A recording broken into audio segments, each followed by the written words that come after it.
Welcome to Nerdindex, and today we're going to speculate about why Boarding School Juliet may have fallen flat with viewers as a harem anime. This show is a Romeo and Juliet retelling set in a high school boarding academy with a delinquents versus preppy kids vibe.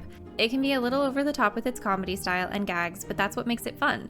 Even though it's a romance, the show does not feel like a shoujo anime. There are still elements of fan service and harem aspects that make it feel geared slightly more towards guys, but I think anyone can enjoy it. So then why does no one seem to have watched this show? I appreciate that Romeo is a good guy at heart who's just trying to impress the girl that he likes. He's not being gross or wishy-washy or begging for attention like some people, looking at you, Kazuya. Romeo is just out here being genuine and maintaining a respectable attitude, and it is refreshing that they enter a committed relationship early on. The romance here is also straightforward. They don't play mind games with each other, and the drama comes from having to hide their relationship from the people in their lives who would disapprove. And you can tell that he truly respects Juliet because he will fight her fairly, like the sword fight and at the sports festival in particular.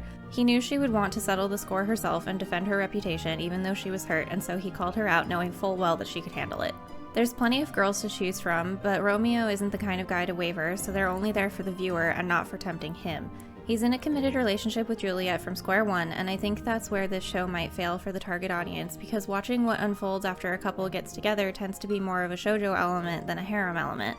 So this is like those people that say Sword Art Online is a harem show. The extra girls are there as set dressing, but Asuna has already secured the committed relationship and is the only one Kirito shows any romantic interest in.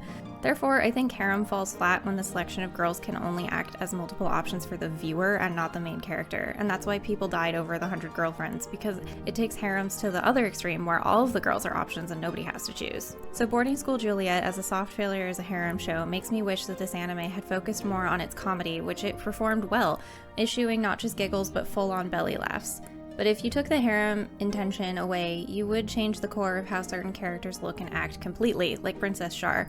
If we imagine her from a shoujo romance perspective instead, she would have just been Juliet's close friend and would be less provocative towards Romeo. It's possible her entire character design would have been drawn differently in that alternative reality as well. Therefore, the setting of a Romeo-Juliet retelling feels at odds with the seinen harem decisions, so viewers may struggle to feel fully settled in here, but I can respect the author for trying to put their own spin on things, and even with these speculations, I would still say that this is an enjoyable show to watch. It was an 8 out of 10 for me. Let me know if you have seen Boarding School Juliet and what you thought in the comments below. I'd also be interested to know if the manga experience is any different compared to the anime adaptation. And make sure to like and subscribe if you're having fun!